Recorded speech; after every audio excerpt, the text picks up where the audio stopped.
My name is Dr. Kimberlee Woods, and I'm with Mystical Awakenings. Today, I will be talking about what are chakras and how they work and why they're important.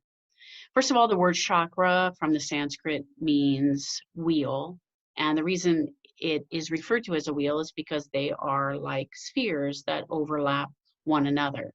When we're talking about our primary chakras, we're talking about wheels that are overlapping along the midsection of our body.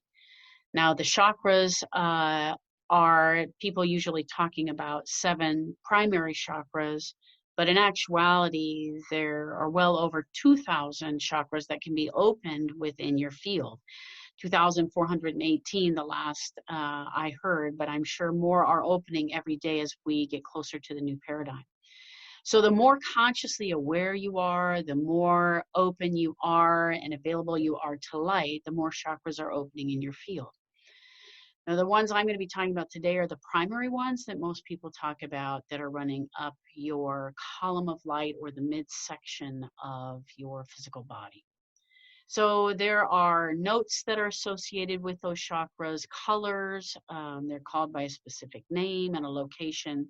The root chakra, it's really Roy G. Biv, if you remember this from your science class, red, orange, yellow, green, blue, indigo, violet. So red is the root chakra, and it's associated with basically your genital area and going down to the ground, that whole area. The orange is your hara or sacral chakra, which is about 2 inches below your belly button. Your solar plexus is is yellow and about 2 inches above your belly button. Green is the heart chakra, and right just in between where your breasts are. You have your throat chakra here that's blue, your third eye chakra, which is indigo, and your crown chakra, which is from here up, which is violet. Now, there are notes that are associated with those, and it doesn't mean you have to memorize these, but oftentimes you'll see people using like a tuning fork or some kind of harmonic, or maybe a singing bowl. And they will pick a singing bowl that's specific to a chakra that plays at that note. So like the root chakra is at C or C sharp, so they can play a singing bowl and they might place it over their root chakra to open it or clear it. Now, why is any of this important? Well, we have a column of light that runs through us, and that column is connected to the universe at our crown and connected to Mother Earth at our feet. And we have this column of life. It's actually, if you know what a toroidal field is, there's this column of light and it's running in this kind of movement throughout our field. Now, our chakras access this light. The light moves in and through our chakras. It also moves, the light moves in through our layers of our field. I've talked about this in a previous session. Our spiritual layer, our mental layer, our emotional layer, through our etheric field and into our physical layer. Light moves through those layers. And light is moving through these chakras. And so this light now is important to us because it's one of the primary ways that we are connected to spirit. So it's how light beings communicate with us, is through this light. It's how we get answers through our intuition. It's how we become more consciously aware, is being accessing and being exposed to the maximum amount of light possible. So some people will say, yeah, but so what? Why is that important? And do I always want this exposure and this total openness in terms of light? I was actually in a class where the teacher said, okay, we're going to take a lunch break, close down your chakras, because the belief is that you're now so open and exposed that anything can maybe attack you or enter your field. In some ways, in some aspects, that's true, because most of us are not savvy enough to know how to manage our energy field. And so we are completely open and completely exposed to other people's feelings, other people's energies. I talked a couple weeks ago about auras, that energy is moving toward us, or maybe they're trying to communicate with us, but they leave residual behind. Sometimes people are implanting information within our field. You know, we are basically saying yes to anybody who works on us. We're saying that they can have access to our energy field. Now, I say every day, I only allow energy to enter my field that is of a certain vibration. I only receive and integrate energy that serves my highest good. I release all other energy with grace and ease. I set that as a parameter. I set as a parameter that I will only receive the highest vibrations, 5D or higher. I set as parameters all the time what can enter and what can't come into my field. But that's because I'm now consciously aware. So it's true, you know, you having your chakras open is really important when you're trying to get information, when you want guidance, when you're seeking your soul's purpose, when you want an answer to a question. But maybe not so much if you're not yet skilled at how to manage your field, to have it open all the time. If you're entering maybe a mall that's filled with people where their energy is going to be entering your field left and right. So you probably won't want that. So in terms of now, what do you do to open your chakras? Now, people are usually talking about opening your chakras, but I can say that you want to clear your chakras, open them. You want to balance them. You want to align them. You want to calibrate them. There are many things that can be done now within your field. So when I say cleared, open, balanced, aligned, and calibrated, those are all very specific verbs and actions that allow you to access source to the highest degree possible. And that's really what we want, to access source to the highest degree possible. Right? So when we're talking about right now just clearing your chakras, you have to understand that your chakras have a funnel. There's a funnel that comes out of your crown, and then you have a funnel that comes like from your third eye out, and also from the back out.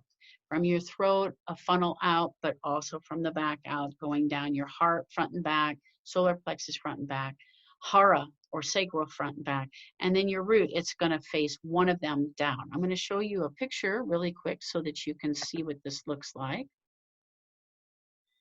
So as you can see, you've got the funnel up, funnel down, and then coming out front and back. So when you're clearing, I'm just talking about clearing your chakras now, you're going to clear in a clockwise motion because that's moving energy out. When energy is moving out, it's moving clockwise. If energy is moving in, it's going to be coming in counterclockwise.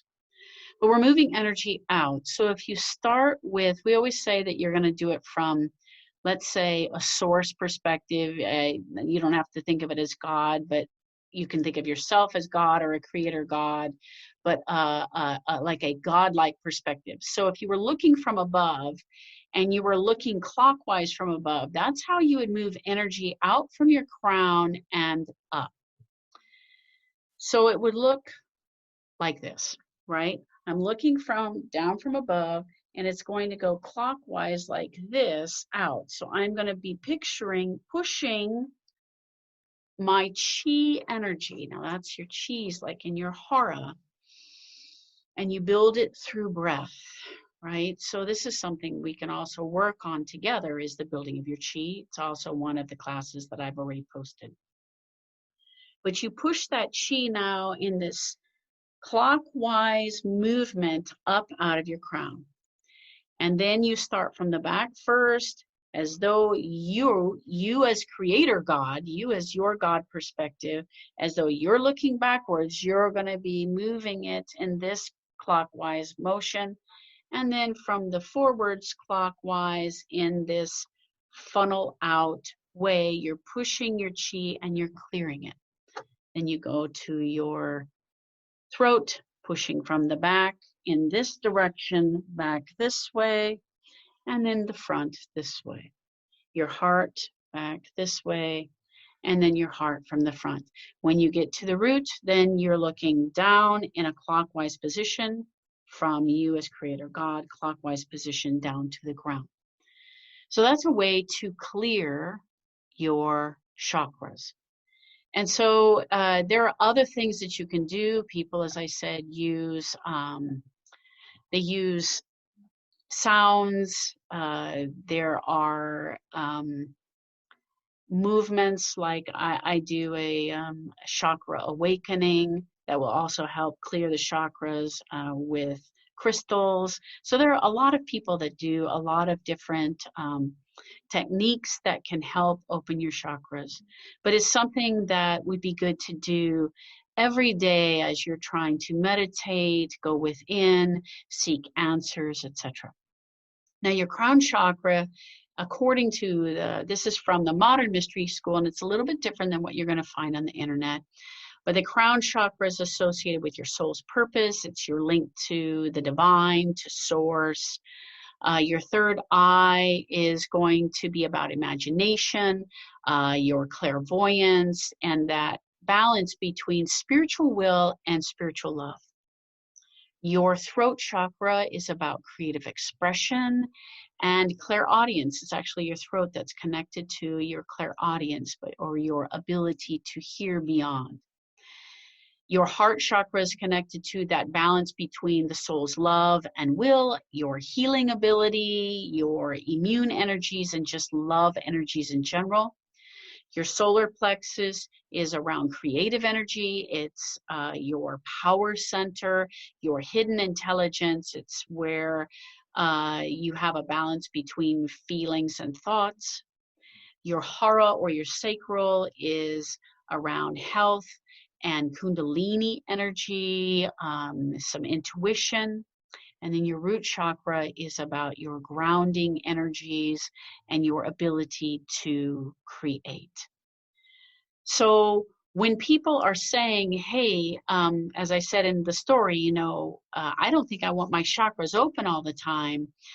One of the things that they're afraid of is that they can be attacked. Now, as I said, this is possible, and there are a variety of ways that people protect themselves, right? But even in the word protection, it speaks of fear. And we're in a time where there can be no more fear. Now, it doesn't mean that I've already told you, if you listen to my video about who I am, that I believe that there is darkness, that whether it's called the enemy, like by Dom and her, or demons by the modern mystery school, that there is dark energy. And there is energy that is working directly against our own evolution. But for us to live in fear is for us to forget our divine heritage, our being creator gods. Now, if you do not have the tool set yet, the tools to feel like you are protected, then shut down your chakras. But I will continue to give you tools. And some of the best tools I ever received was in Sacred, and would love to share that with you. You can always email me at MysticalAwakeningsInc@gmail.com, MysticalAwakeningsInc@gmail.com. Would love to get you some of those tools through that as well. It's wonderful system. But there are a variety of tools. So some people wear jewelry. Now I have from Dom and her, I have a shield that is made up of sacred language from the Celtic beings. I have Horus, which is part of the triad god, and I have my Isis key. I also wear Sekhmet and Tot. Some people use the pentagram. Now, the pentagram is a very strong symbol of protection. Upright, upside down is something that can be used for darkness. Some people use different rituals, like the Kabbalistic cross is one that the Modern Mystery School will use. There are other kinds of rituals that help to guide and protect. Sacred gives many different things. I surround myself in basically 13 bubbles. I place around myself all kinds of sacred geometries. I call in help from Arcturian beings who are one of the few that are here in a protective manner for us. Hathors too, the Selfic beings have only have benevolent interest